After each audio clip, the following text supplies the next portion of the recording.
to Pick and Mix, the Dream Band podcast, with me, Danny Beardsley, and my co-host, Dan. So, another episode, Danny. Yep, episode number 4. It is 4, isn't it? Yeah. Wow. We're still going. I know, I can't believe I thought we'd have been cancelled by now. Well, We've been pretty... What was that? that was the BBC app update. Breaking news. Breaking news. There's been some naughty people in Labour by the looks of it, but, naughty people on both sides. Yeah.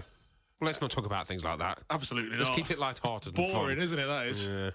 Let's keep it light-hearted. Yeah, so keeping it light-hearted, what have we been up to, Danny, this week? At the weekend, I had a family trip to Bristol.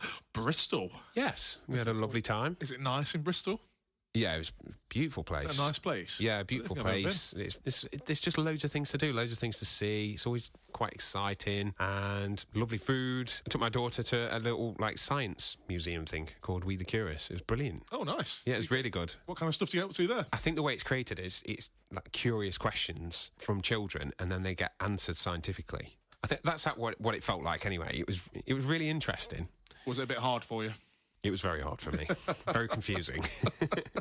But then the upstairs was more like, I could understand that because it was like Wallace and Gromit themed with, with like stop motion stuff. And there's a planetarium. It's really good. Did you know that they've nearly run out of the plasticine for Wallace and Gromit?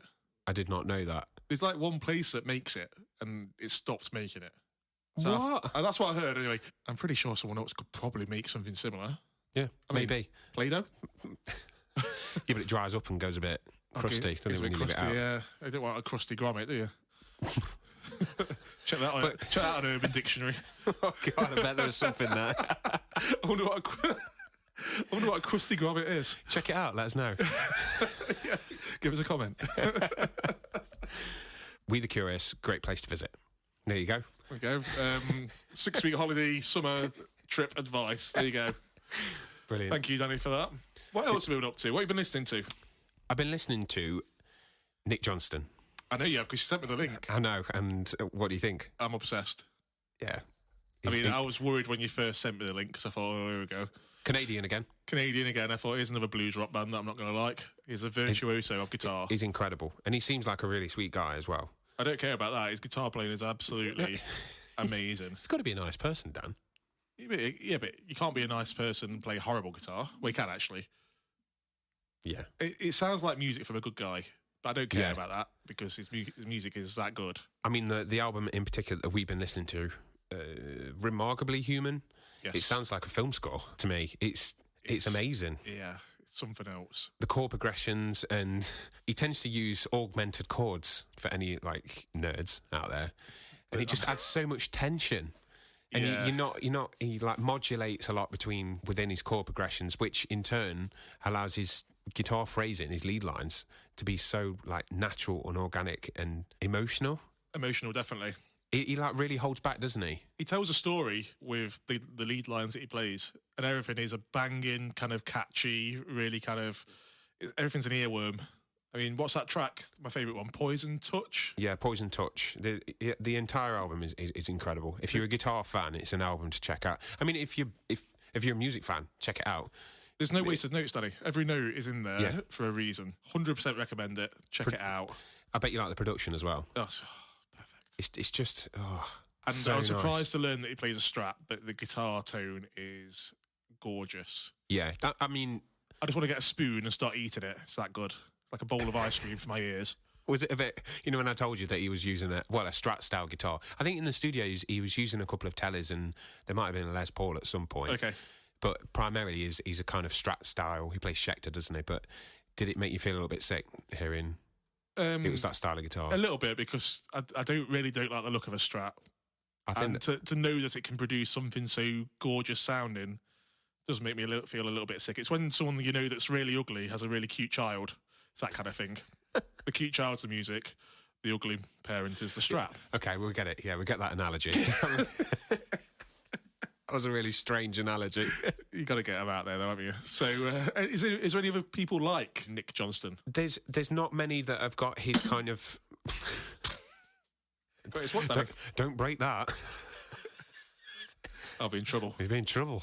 There's not many with his kind of sound. I think he sounds quite unique. But if I was to put him in the same category as players that actually play with emotion, take their time, really good for phrasing and composition, amazing tone as well. Yeah. I'd say Andy Timmons.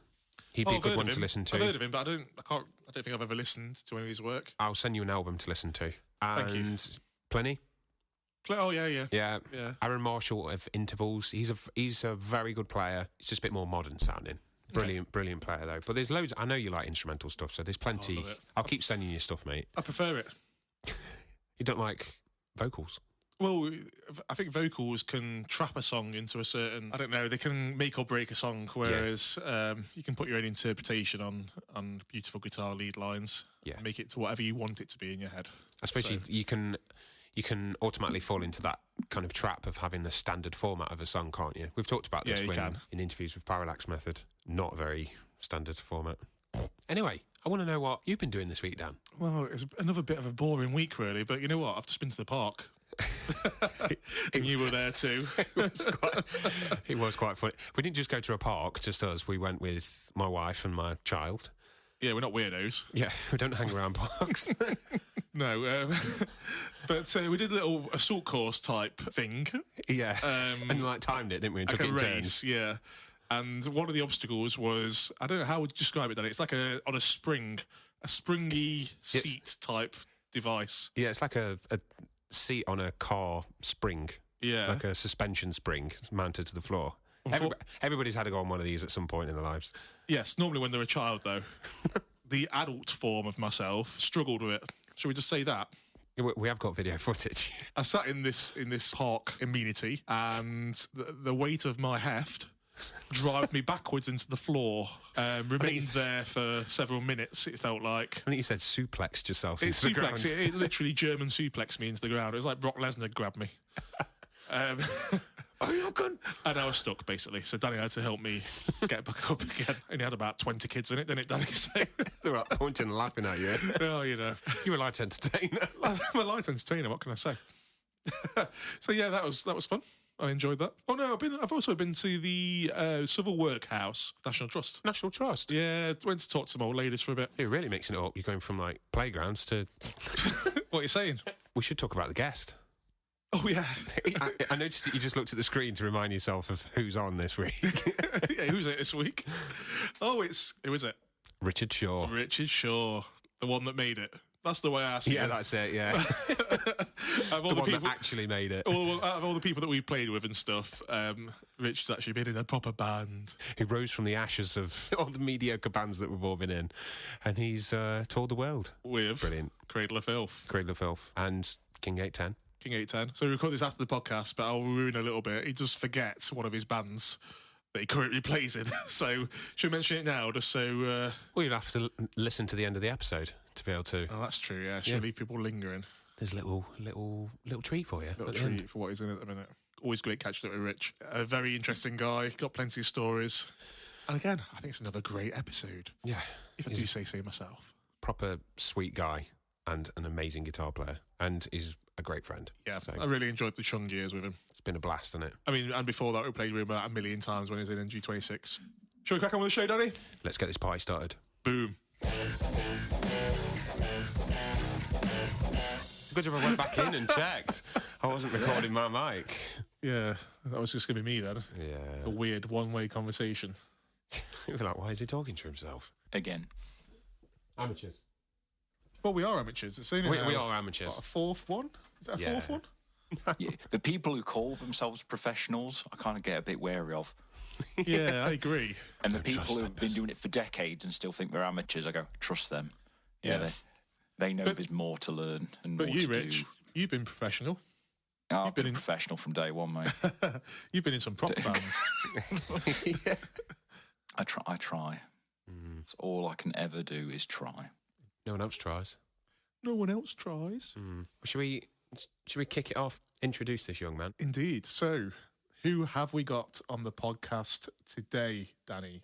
We've got the incredible Mr. Richard Shaw. Richard Shaw! Hi, Rich. Thank you for having me, guys, and less of the incredible, but I do appreciate that. Thank you very much. More of the incredible Rich. More of the incredible. The incredible Rich. The incredible There's a certain Rich, ring to it. Yeah. It's your new solo project. We've named it now. The Incredible Rich. Best be good. Well, it's With just a name you, like so... Yeah. It's like a spin-off of Richie Rich. Can you remember that film with Macaulay Culkin? No. He was like I remember it well. like a billionaire. Oh, yeah, it's coming back. He had to a me. lot of films that people have forgotten about, but they were all right as a kid. I bet they're awful now watching them back, but as a kid, I thought they were great. Pretty crap. I bet they're crap. Richie Rich had a McDonald's in his basement, so that was like Wow. goals as a kid. So, Rich, first question for you, I suppose, is what you're up to at the minute? What band you in? What you doing? I'm very busy being a parent, and I'm recording an album for a band at the moment. Cool. Just finished the third song of 15 I need to do. That's a proper More album. details on that as it comes. It's a kind of classic rock band. The songs are really cool. I can say they're really cool because I didn't have a hand in writing any of them. I've literally just been sent the demos and learned the guitar parts, record them. So, and it's just like a mashup of all my favourite classic rock bands. So it's been a lot of fun recording the tracks so far. So that's the main thing I've been doing. But I'm also working... Recently, I've started working with something called Rock School, which is like a syllabus for those who don't know. Like you can take graded exams in all sorts. I do electric guitar, acoustic guitar, bass, drums, vocals, keyboards, piano, and there will be more soon added to that list. Wow. And I work for Lick Library as well. For those who don't know, it's like the kind of streaming site, almost like Netflix for guitar players. You want to learn something, hopefully there's a video on there that'll teach you how to do it, whether it be a song or a technique, theory, whatever base lesson. So I do that for them as well as teaching. So my days are full, but awesome because I just do music all the time. So I'm very, very, very fortunate. Living the dream. That is the dream. Living the dream. That sounds brilliant, Rich. Is the band that you're recording for anyone would know, or can't you reveal that just yet? They are a known band, yeah. I can't reveal it just yet because they will do an announcement. Cool. When the album's kind of finished, and I will be involved in there's a couple of music videos coming out, and I'll do some live shows with them, but nothing amazing. too intense. So yeah, it's going to be cool. It's going to be cool. Just coming on board as the session guy. Well, let us know when it's coming out, Rich, and we'll bang it out on our site as well. Brilliant. Appreciate that. Yes, I'll definitely. let you know. Can't wait to hear it. We might review it on this podcast. It's going to be of a very high standard, I can guarantee that. Definitely. It is sounding pretty awesome. Like, we're 3 songs in, and I've just been recording at home just using plugins, and it's going to be reamped by the producer later on. But even with the plugins, all the band have agreed, it's like, this sounds killer straight off the bat. So it's only going to sound even better as we go. So, yeah, a lot of fun. Was Great it songs. Neural DSP, I'm assuming, that you're using? I'm just using some neural stuff. Yeah, I'm only 3 songs in, like I say, but there'll be some other things that I need. I'm going to be playing around with a lot of different tones and a lot of different guitars, depending on the parts, because there's some like real Aerosmith kind of parts where I'll be bringing like single core style, lower gain stuff, great drop B, humbucker, high gain stuff as well. So we're really like going through the gamut of guitar tones on this one. I think I've used about 7 different guitars already on 3 songs, just to get all the different tones we need. So it's pretty mad, but it's fun. It's fun. Got some really, really good tones just with the plugin. So it's, like I say, it's only going to get even better when we go to real amps. Real amps. Oh, is that the plan? You're going to use real amps eventually? Yeah, it's going to be reamped. That's the idea. They actually really like the plug-in tones that we're getting, and I'm just using like some presets that I really, really like. We're going to make it as authentic as we can by just getting some really cool amps. They'll be reamped at their end, and they'll play around with the tones. So will be a lot of fun for them when they get all the clean DIs off me, and they can have some real good fun experimenting with amps and overdrive pedals, which I know, Dan, you're a big fan of playing around with all that stuff. Indeed. Kind of a bit of a rabbit hole. Once you start, you can't stop. Yeah. The quest for tone. And then you get it in a mix and you can't tell anyway. Problem is the goalposts keep changing. So it's really weird. Like a few years ago, I just stopped. I was like, you know what? The tone I have, I'm really happy with. Stop trying to tweak. Yeah. But I'm very lucky in the sense what I do, because it's lots of different stuff. So I don't really have a tone per se. It's just like find a tone that's good enough for the track and don't overthink it. That's it. Move on. We'll worry more about the playing. If the tone is not only good, it's good enough. It's good enough. It's good enough. If it's good enough, it's like, right, don't don't mess with it. Think it. Yeah, it's analysis paralysis, isn't it? Where you can just go, right, I'll get myself into that wormhole of not getting anything done because I've been so focused on something I thought was a big deal, and it's not. It's like really could be more productive if I just went, yeah, that's good enough right now. Let's get going. Let's get actually recording instead of spending a week tweaking. Yeah, it's exactly right. But it's easily done because it's fun. I blame tone or gear if my playing is suffering. Oh, it must be this tone. It must be this guitar. Switch it up. A bad guitarist always blames his tools. Exactly.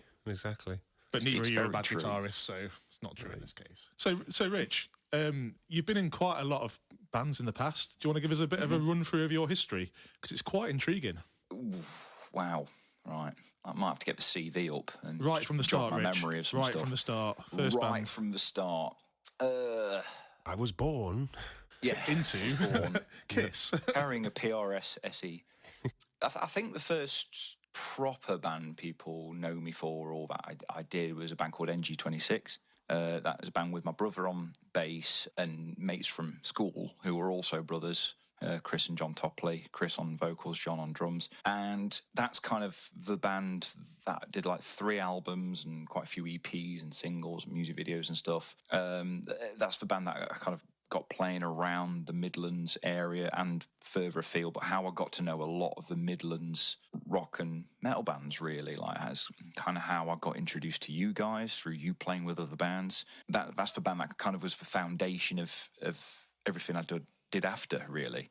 Yeah. And then from there, it was like, obviously, while I was still in NG26, that's when I got the call from you guys, seeing if I would do kind of second guitar, kind of rhythm and harmony parts for Emperor Chung, really, like kind of flesh it out into the live beast that it became. And some leads as well.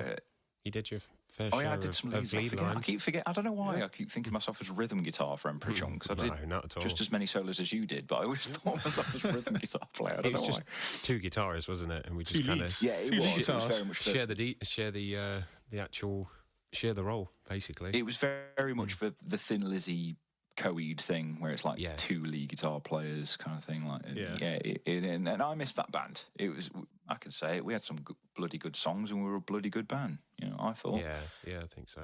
And it had potential, didn't it? It did, the band. Yeah, it did. I don't feel embarrassed saying that. No, and we did well. Yeah, we did well. We're proud. It was a good band. I was super proud to be in it, and it was fun enough because when we played Download 2013. There it is. The download card. We played it every episode so far, Rich. Have you got like a little bingo thing? Like Download 2013. Without that, as funny as it sounds, and if it sounds really dramatic, but it is true, it's proper like sliding doors moment, this. It's like, had I not done Download 2013, the rest of my life would have been very different. Wow. Didn't know it at the time, but that's when the thing I'm probably most known for is I became a guitar player for Cradle of Filth between 2014 and 2022. And the reason I got the Cradle of Filth call is because a friend of mine, who was their sound guy at the time, put me in touch with them. They were looking for a guitar player and it was getting close to a tour. They put the feelers out and loads of guitar players were like, yeah, I'll send an audition tape over as soon as possible. And they were just getting no audition tapes back from... Yeah. Some of them were known players, some of them not so known. They just needed someone to fill in for the tour. But the sound guy I knew, and he put my name in the hat, basically. Long story short, after a couple of chats with certain people in the band, the tour manager and stuff, and showing that I could do it, I got the job. But the thing that really clinched it, especially for the tour manager, was he was like, yeah, you can play, but do you have the experience of playing in front of big crowds? Because they looked at what I'd done, and obviously I hadn't played massive crowds like Cradle were used to. Yeah. But when they said that the person who recommended me to the band were like, no, he played Download 2013. They're like, oh, okay, so he can play in front of big crowds and not lose it. So that's what did it then. That was it. And that essentially clinched it. Wow. What happened to me then? Where's my big band job? Where was your Cradle role? Where's my Cradle role? This is why I consider myself incredibly lucky, and it is the biggest cliche in the book, especially in the music industry, but it is a who you know kind of thing, because I definitely wasn't the best guitar player for the job. I was just a guitar player. Playing yourself down there, Rich, I think. You're an amazing player. Definitely. Amazing player. Well, thank you. I think it just came down to they need someone who can play the parts, but someone who's not a horrible person. You know what I mean? Like, they want to get on with someone who will do the job and do it well and hold their end of the job down, you know. And well, you look the part as well, Rich. Reliable. You look the part as well, especially with cool makeup you had on. And the stage show that you put on, it was like, that's what it needed. It needed that kind of frontman guitarist in a way, didn't it? It did, yeah. Yeah, it was weird because I kind of grew into that role. Obviously, my first tour was you're the fill-in guy until Paul comes back, basically. And then on the last day, actually the tour had finished. I think it was the day after the last show when we were on the way back, when Danny asked me, he's like, yeah, Paul's not coming back. Do you want to stay? And we're going to start writing a new album. And it was like, oh. I was the whole tour. I was under the impression that I was just going on tour for a month and that'll be it. Thank you very much. What a thing to put on the CV. And it turned into the next 8 years, 3 albums, 3 studio albums and a live album, hundreds, if not thousands of gigs. And a lot of fun while it lasted. But I left Cradle in 2022, and since then I filled in for a band called King 810. Yep.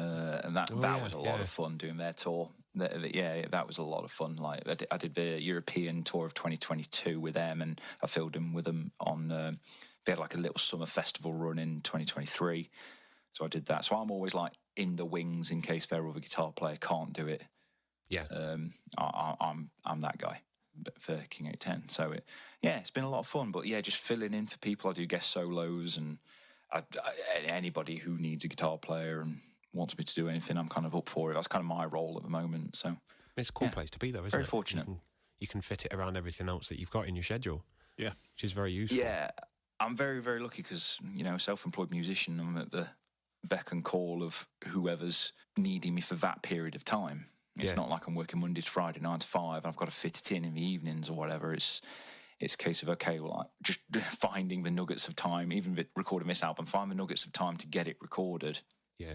Because that's I was about to say the downside of working from home. It's not really, but when you're a dad and you've got multiple things, trying to fit all those in from home is tricky. Yeah, I can imagine. Go to press record and it's like, the boy needs me. Okay, we'll do that later. But yeah, I really can't complain.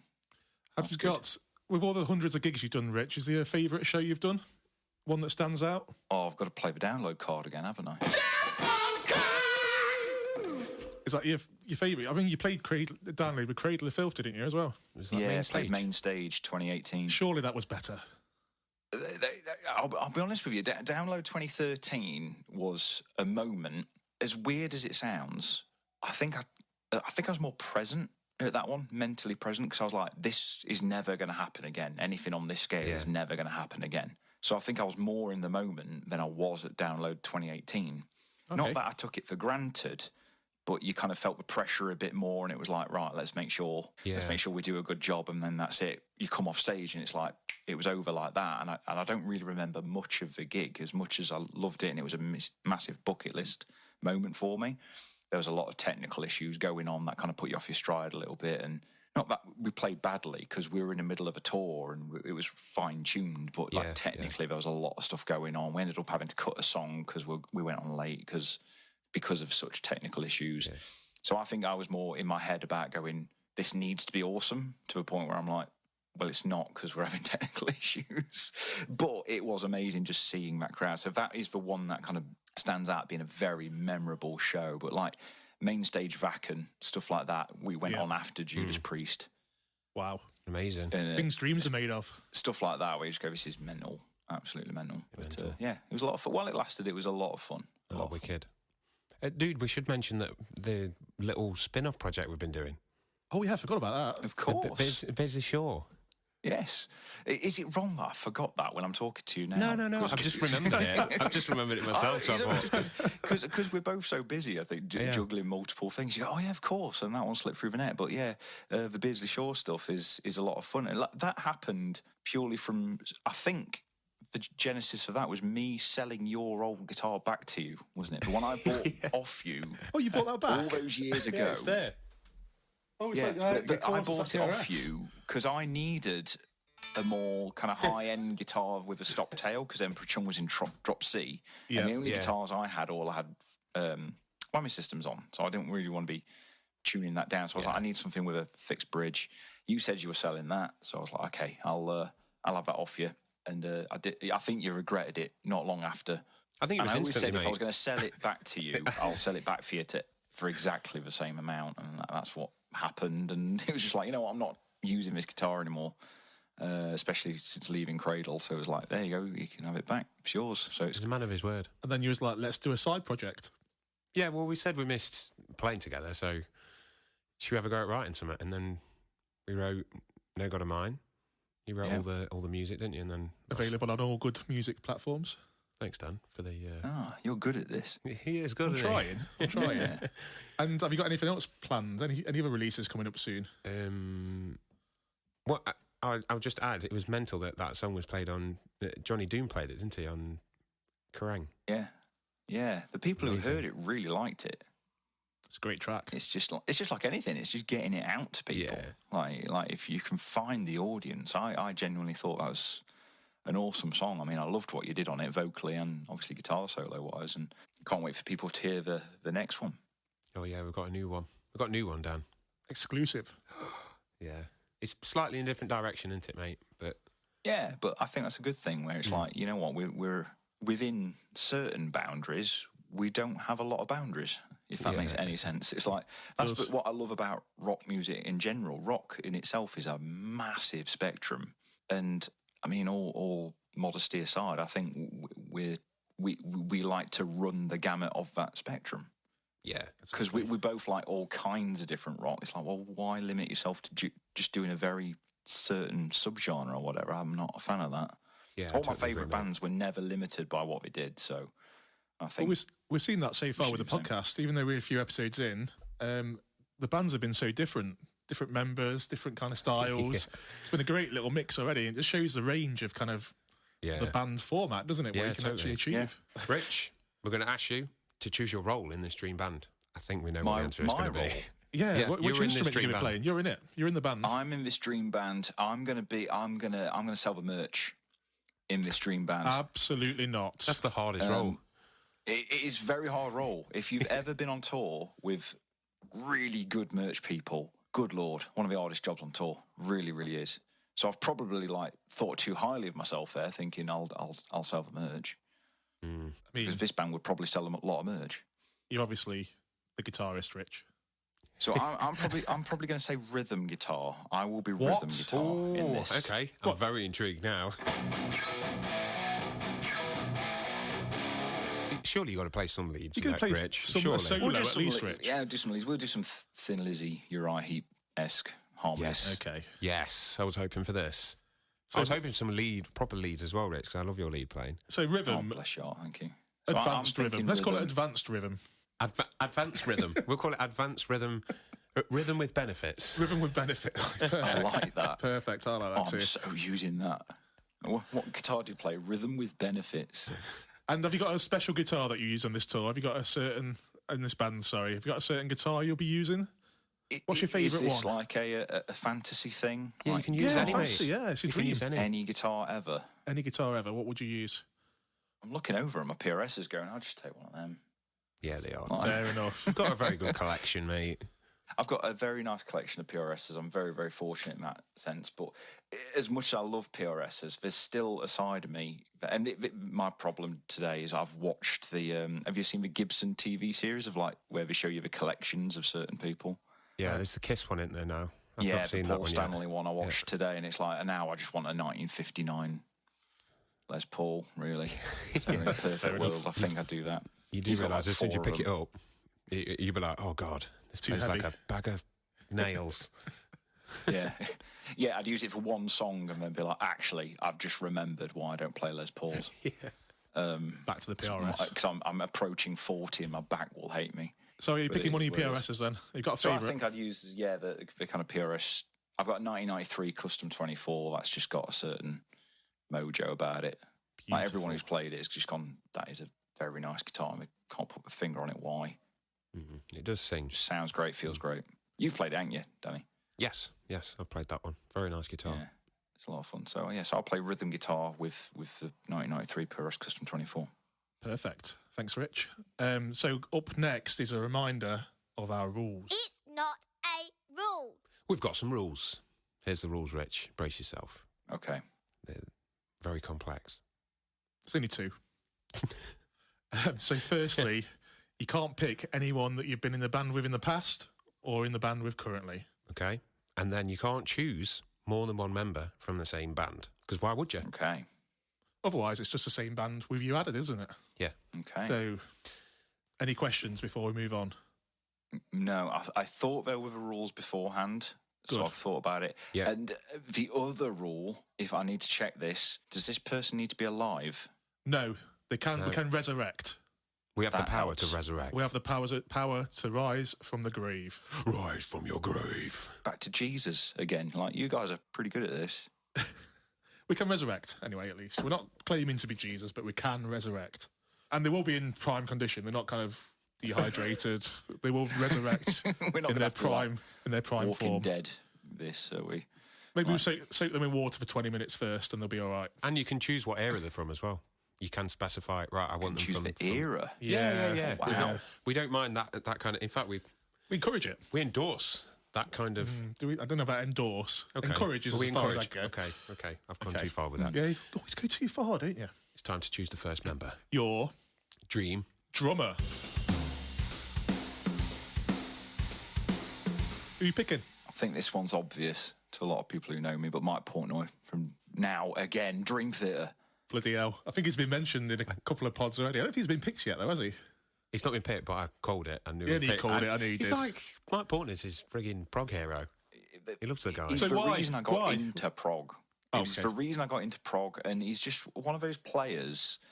And I know drummers argue about which drummers are better than others. Worse, not as bad as guitar players do, but No. but drummers do have these arguments, especially when they're like replacing people in bands and all this kind of stuff. But for me, what I like about any instrumentalist and vocalist is the fact there's something unique about them. Like for me, like like an album that really clinched it for me for Mike Portnoy as my favourite drummer. He was in a band called Flying Colours. Yep. That he did shortly after he left Dream Theater.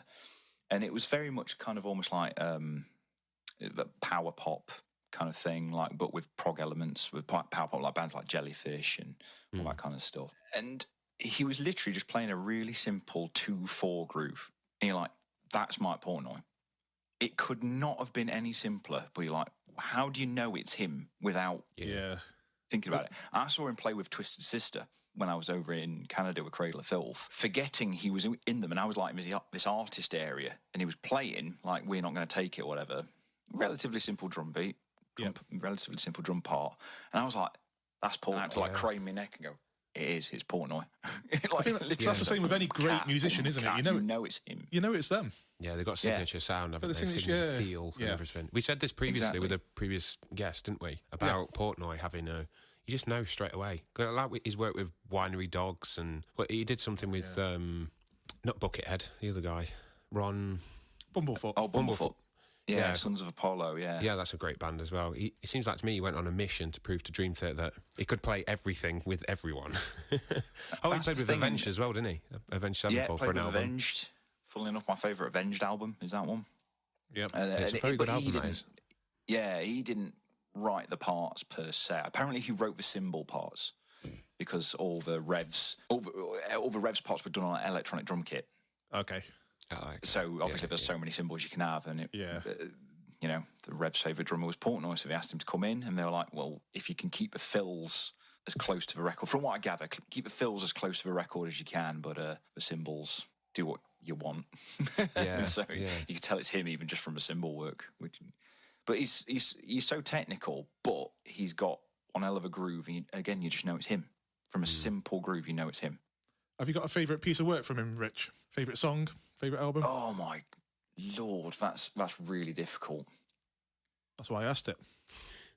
Putting you on the spot. I mean, in terms of like Dream Theater songs, there's so many, but the Count of Tuscany springs to mind straight away. Oh, yeah, okay. But in terms of what he's probably most known for, something like the instrumental "The Dance of Eternity," is just absolutely mental. But even something like Cosmic Symphony from the Flying Colours record, the second album, is awesome. And all the Winery stuff, everything on the first Winery Dogs album especially, is just awesome. So it's just it's hard to find things that he's played on where I go, it's not great. You know, it's like a seal of quality. When you know Portnoy's on it, it's like, you know, it's a certain standard for me, and he elevates every band he's in. The Portnoy seal of excellence. Yeah, indeed. Have you met him before, Rich? Because you have been around a bit. So have you come across him? We're Facebook friends. It's really. Oh, weird. Really? Yeah, we're generally Facebook friends. It's really bizarre, and it's just So, who requested who? I met him. Yeah, like I met him before I was in Cradle, and after I was in Cradle, because he put Hammer of the Witches, the first Cradle album that I was on, was in his top 10 albums of the year. Oh wow! Which I didn't even know. I didn't even know he listened to that style of music, let alone knew who Cradle of Filth were. And I just sent him a message, thinking he'd never see it, just saying, "Oh, thanks very much." And I got a friend request, and we've been chatting fairly frequently since. So I've met him a few times since. He's put me on guest lists for stuff, cool. and so he's super nice guy. Wicked. It's nice when you meet your heroes and they're actually sound as a pound. You never know, Rich. Yeah. You might be in the next project with him. Who knows? Oh my God! I hope you are. Imagine. I hope you are, mate. Could you imagine? Oh my! Imagine that. Yeah. Have you got an honourable mention at all? Doesn't matter if you haven't. It's fine. Oh. Who's in second place? No, I can't think of anyone off the top of my head who I haven't been in bands with. That's the problem. So that's the rule. Right. We'll move on to the next member. We're going with the bass player next, Rich. Your dream bass player.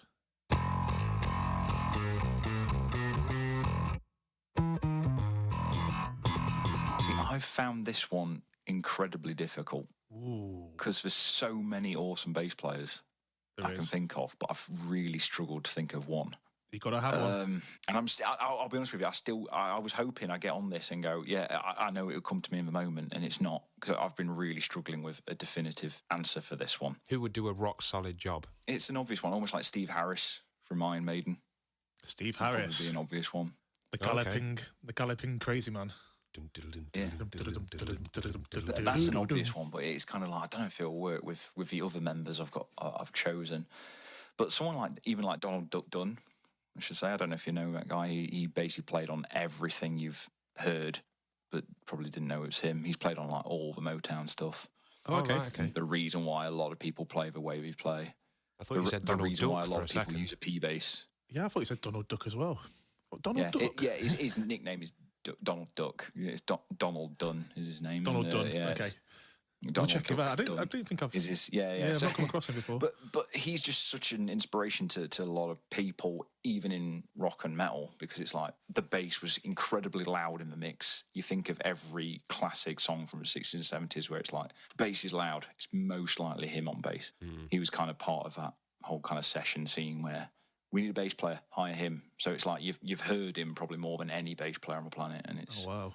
So are you going for him or Steve Harris? I'm probably going to go for him, actually. Change your mind. Okay.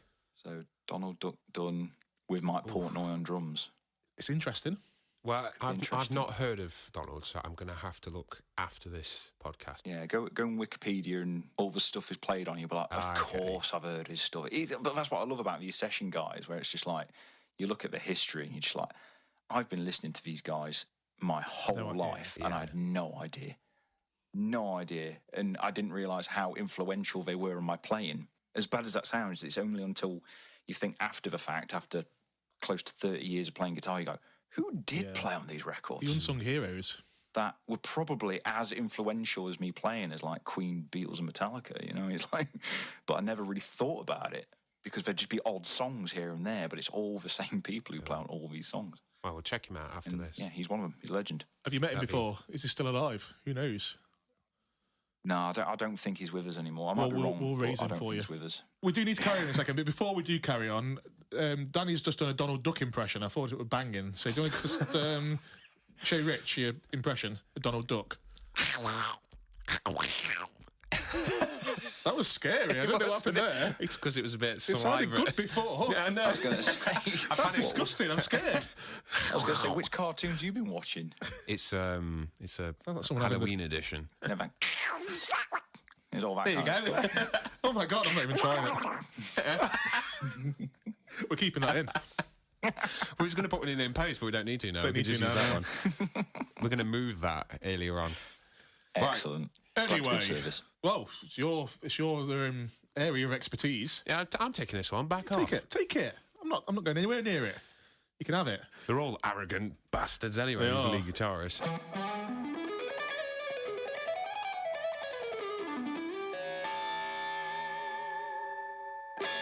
Dream lead guitarist, please, Richard. Who are you choosing? It's a tough one, isn't it? I've got a choice of two.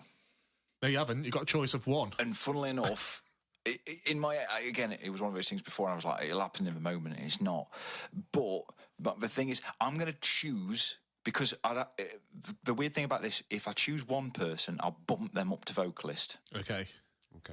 But then that means I'm going to bump down the other vocalist. I was thinking, but I'll make that an honourable mention if that makes Okay. sense. Yeah, that makes I'll sense. do some musical chairs kind of thing with it. Lead guitar, Brian May. Oh. I don't know if that's a surprise or not. I know you love Queen, so... yeah, I know you love Brian May. And it's a brilliant there were choice. so many lead guitar players to choose from, and I couldn't do one. But Brian May is the reason I'm kind of here. So Alive? I've kind of got to get to it. Alive, yeah. It's... I don't know what was going on at the time my mother and father consummated. Oof. But there was probably a Queen soundtrack that spurred it on. You never know. Don't Stop Me Now. Don't stop me now! Don't Stop Me Now. Apparently didn't stop. So, cheers. I Pull out, suppose. pull out. Don't stop me now. Sorry. Just reliving the consummation there. Okay. So why Brian May? He's just a legend, isn't he? He is. But again, with this band, I'm thinking it's like you want someone who can run the gamut. And yes, he is known as an incredible rock lead guitar player, but his rhythm playing's astounding. He's got funky chops that people don't give him enough credit for. It's just totally in the pocket, totally serving the song. And then when he has the time to do the solo, it's like, you know you're going to get something magical. There is no such thing as a crap Brian May solo. It's just Kind of magic. And again, Rich, you know it's him. Every single time, you know it's him playing that guitar. Yeah, it's the signature thing. It's like, don't get me wrong, there's a lot of guitar players who can do it, but Brian is he's a national treasure, isn't he? That you know it's him. Yeah. He's got his thing. He does it well, but he can do a lot more than people give him credit for. Like if you look at really deep into Queen's back catalogue, there's some stuff where you go, he was so ahead of his time, and even now you struggle to play like him. A lot of people do. There's a lot of people who are probably technically more playing more difficult stuff, but Brian was doing it way back when. But it's still hard to make it sound like that. Yeah, what he was doing technically, not just the melodic a stuff. sixpence he played with. Yeah. Is that what he played with? You know what? He's the... whenever I go down that rabbit hole of chasing fancy gear and, you have to use this thing to get this kind of tone and this frequency, you look at what Brian May's guitar is made out of. Made out of a fireplace, and the neck's got woodworm holes in it. It's ridiculous, and he sounds like that. Like I've got friends who have either worked with Brian or they've been lucky enough to try the actual Red Special, the real deal. Yeah. And literally everybody said it's unplayable. It's totally unplayable. Nobody can make it sound like Brian does. You can barely even form a chord on it. It's supposed to have a beast neck on it. I read that. It's basically a literal baseball bat. Yeah. Pretty much the thickness of a baseball bat, and the action's ridiculously high, and everyone's like, how on earth can you get a note out of this? It's why he sounds good, because his action's high. But the thickness of the neck, I read that it's ridiculously thick because when he designed the neck, he didn't account for gluing the fingerboard on. So that's why it's beast. But yeah, I think there's probably something in the thickness of the neck. I kind of believe in that. I think it's a perfect case of man and machine melding together as one, isn't it? But his recording techniques, his choice of tones, brilliant choice, Rich. Brilliant choice. Yeah, he's just one of those guys that just, when I really think back, it's not just for me, but countless guitar players, it's we wouldn't be doing what we're doing the way we do it without him. And I think that's where he doesn't get enough credit, is as a songwriter, just a musician in general, but obviously as a lead guitar player, there's stuff he was doing way ahead of its time that people still struggle to do now. And like you've mentioned, the recording techniques as well, like how to get those tones, how do you get those harmonies layered up to even something like Good Company, Night at the Opera. It's like how do you come up with that? Yeah, it's amazing. How do you come up with it, and then how do you execute it and record it? Those 3 levels, I've got to come up with it. I've got to physically be able to do it on the guitar, and then I've got to record it in such a way where it doesn't sound like a joke. On tape as well, Rich. I mean, that's another thing. On tape? Yeah. So it's a different skill. It's a totally different skill. Yeah, it's a different world. We can do whatever we want now with Logic. We can just...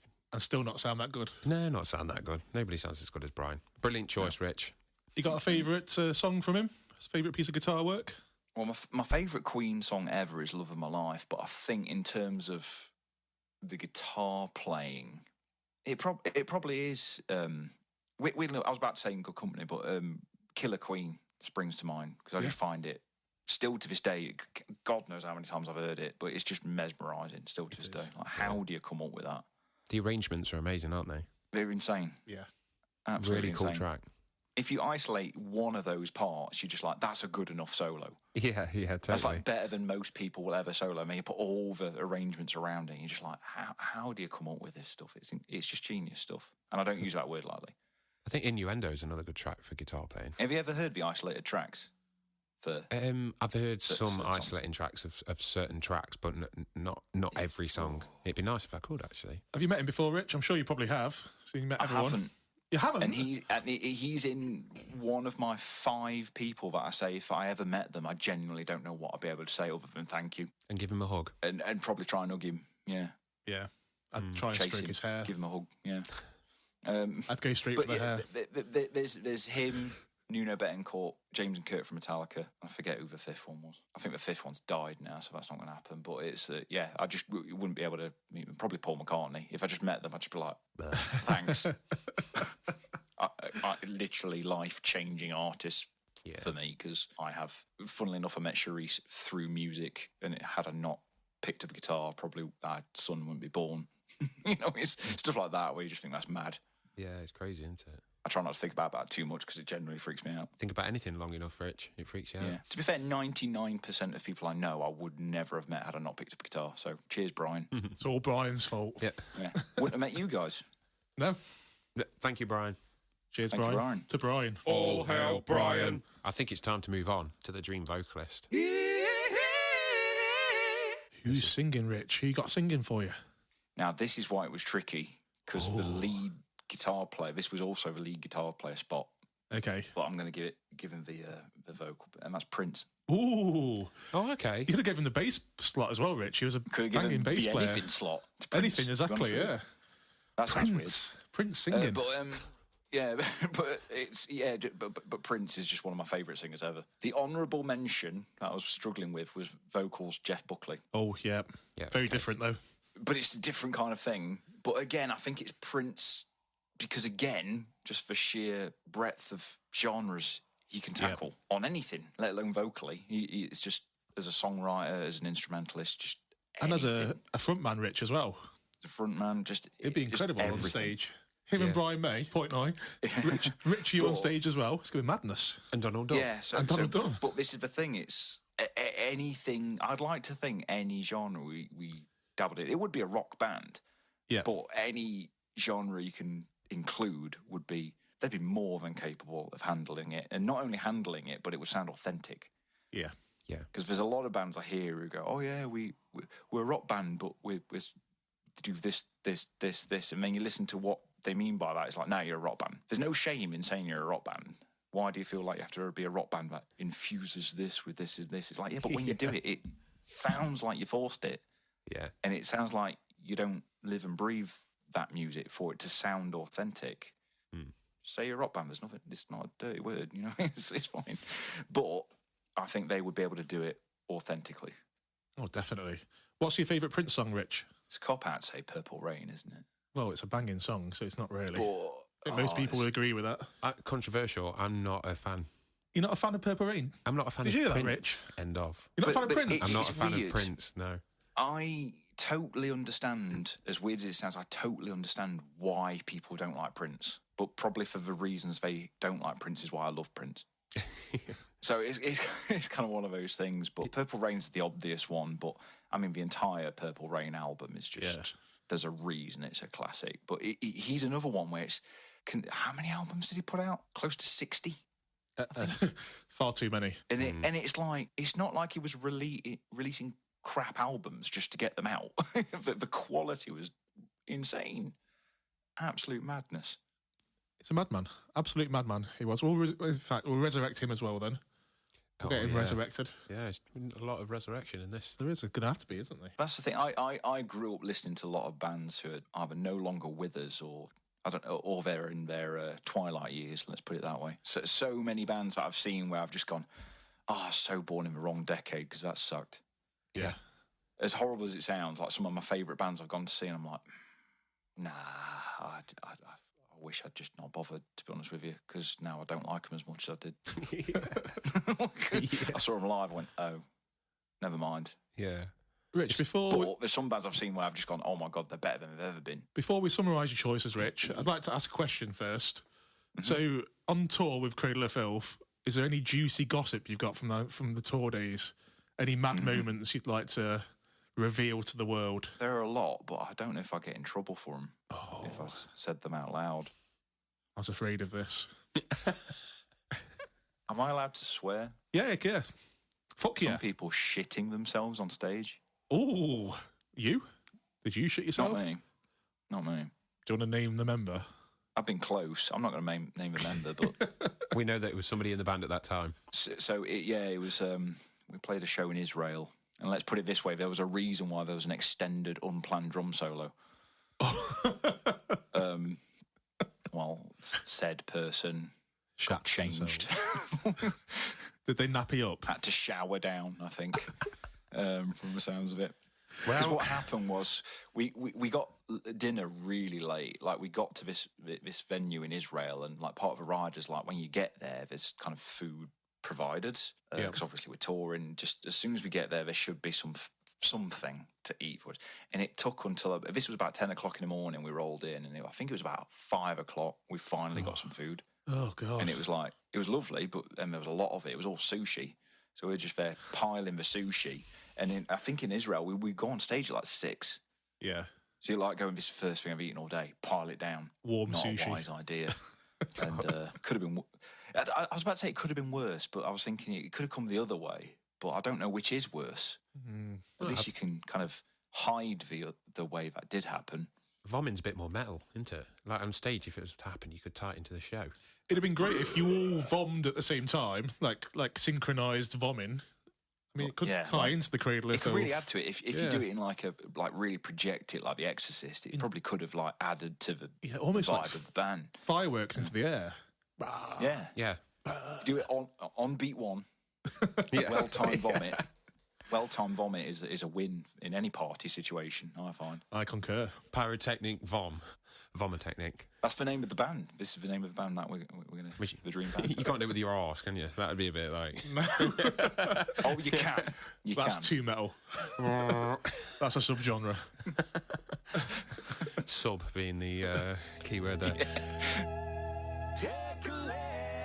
Rich, should we summarise your choices, mate? Who you got on drums? So on drums, Mike Portnoy. Who is your rhythm guitarist? Rhythm guitar player. Me. It is. Yay! Lead guitarist. Brian May. Your bass player. Donald Duck Dunn. And your vocalist. Prince. There we go. What a band. It's another great selection of choices. It is, actually. And we're going to do like Cannibal Corpse covers. Completely misusing the talent. We only do Cannibal Corpse covers. Name your band. Rich, can you name that band? Projectile Vomit.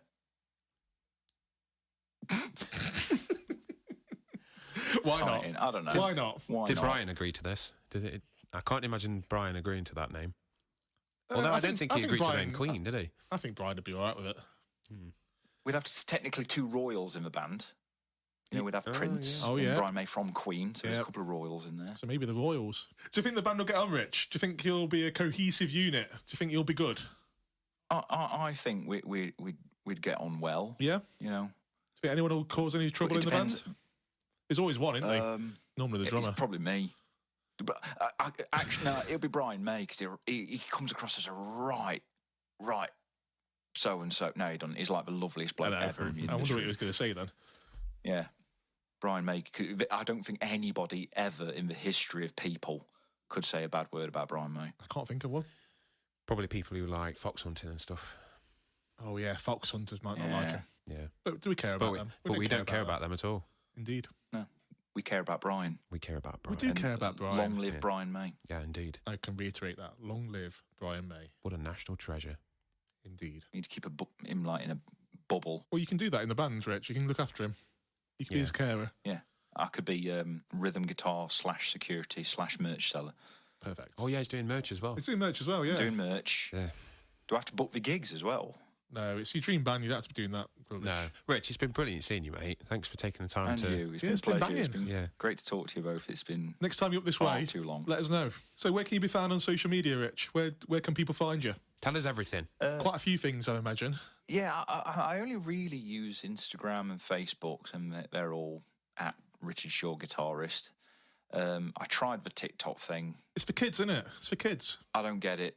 Yeah, I'm too old for that. I know you probably haven't, Rich, but have you got any release dates for albums, anything like that coming up? Or is it all... No release date for an album yet, just tying up that the second Beardsley Shaw single as well. Finished and get that out soon. Where can we find that? What do we search for? Well, it'd be Beardsley Shaw on... We haven't got an Instagram page or anything like that, have we? It'd be on all the streaming sites. Cool. And then another song coming soon this year? It'll be out this year, won't it, Rich? I'd have thought. 'Cause, Dave's mixing it at the moment. Yeah. Oh, of course, I'm in another band as well that I forgot about, Plague of Angels. Oh, oh my God.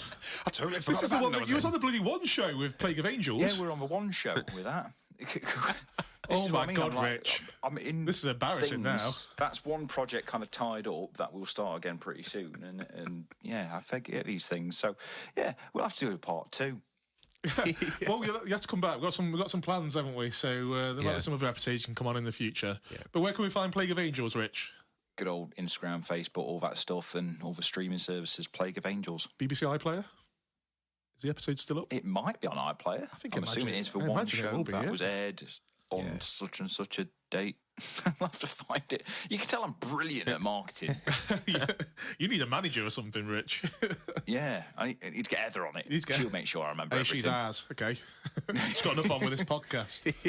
But yeah, no, it's good to see you both. It's been brilliant, Rich. Thank you very much for your time as well. Cheers, Rich. Thank you. Catch you soon, yeah? See you soon. Take care. Bye. You too. Bye-bye. Bye.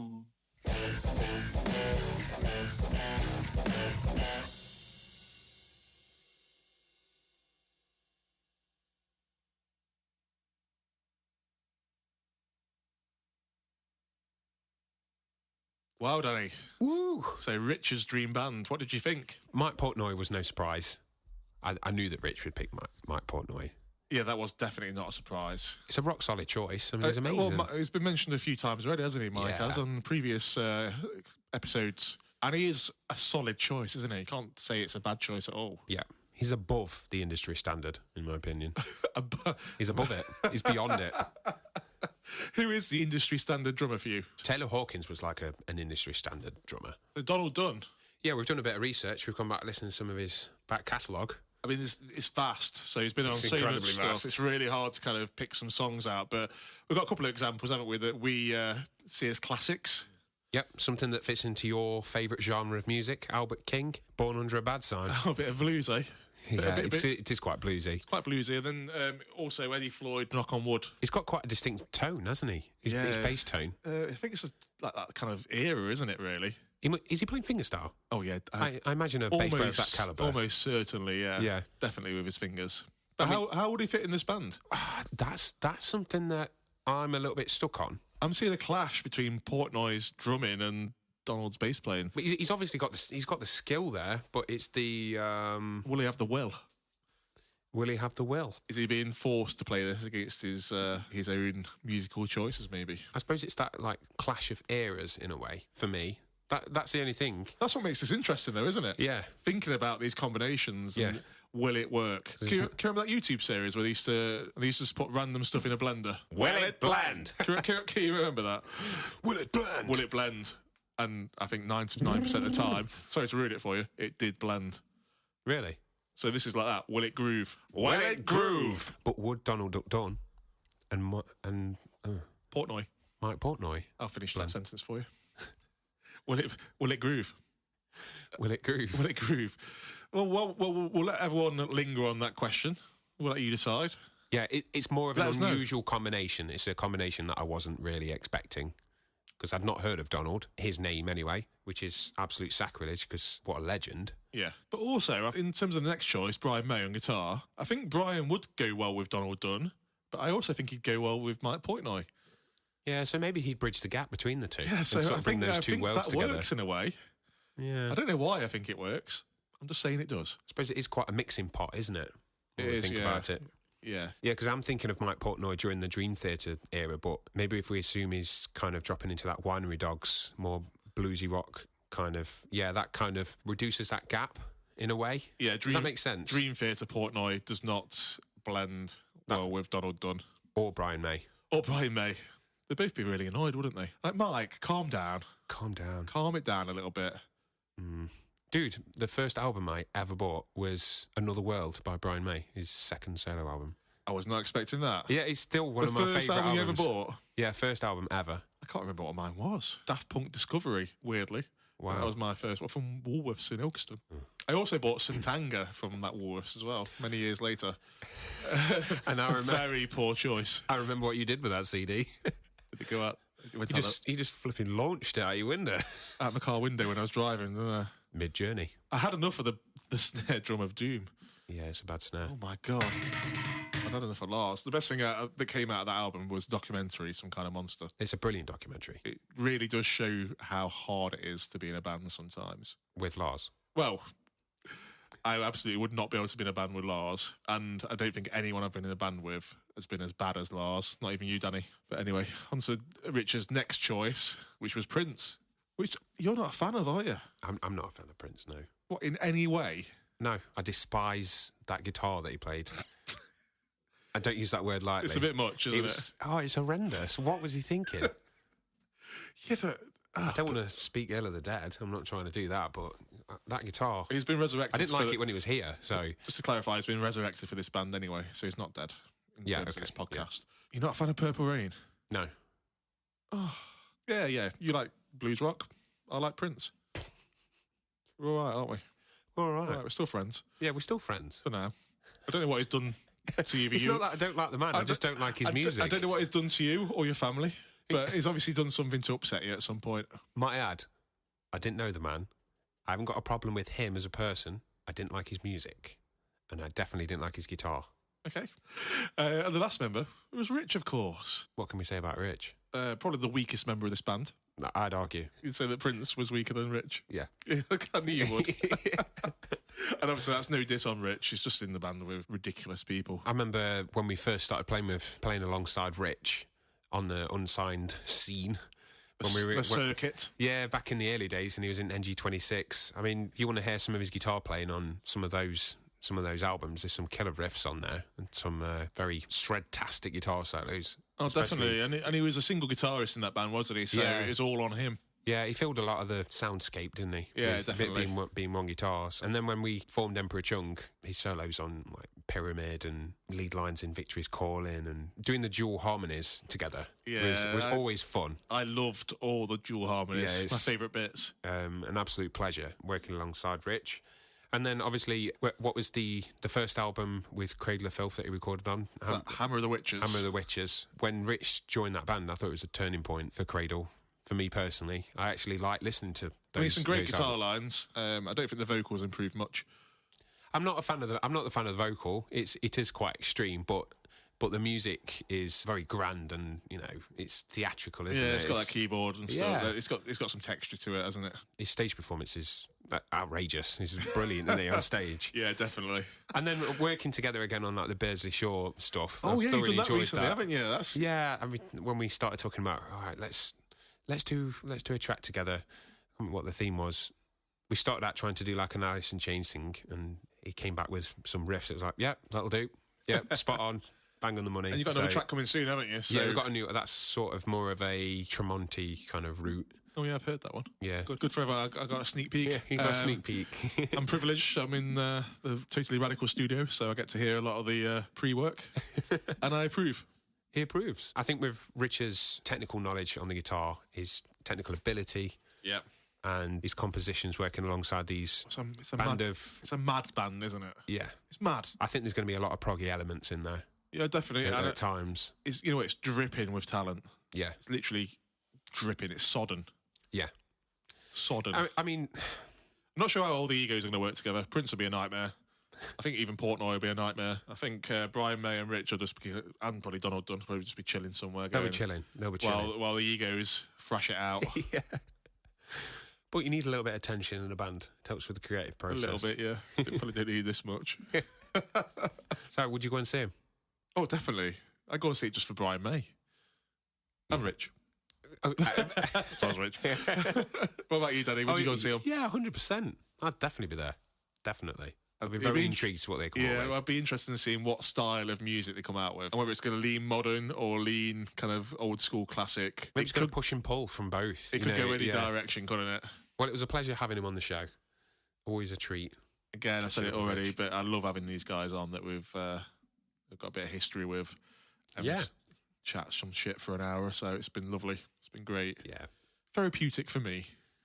And I hope therapeutic for the listeners too. Yeah, I hope the listeners have enjoyed this episode. We've made it again. Thank you for listening. So like, subscribe, follow, give us 5 stars. Oh, that'd be nice. Leave some reviews. I mean, don't give us anything less than 5. I can find out. I'll find out who you are. Oh, God. Somebody will do it now. Somebody will leave a 1 star and a really crap review. We'll quite end it there, Danny. Let's do our normal little send-off, shall we? Well, until next time, goodbye for now. Goodbye. We are so sorry to see you go, but thanks for tuning into the show.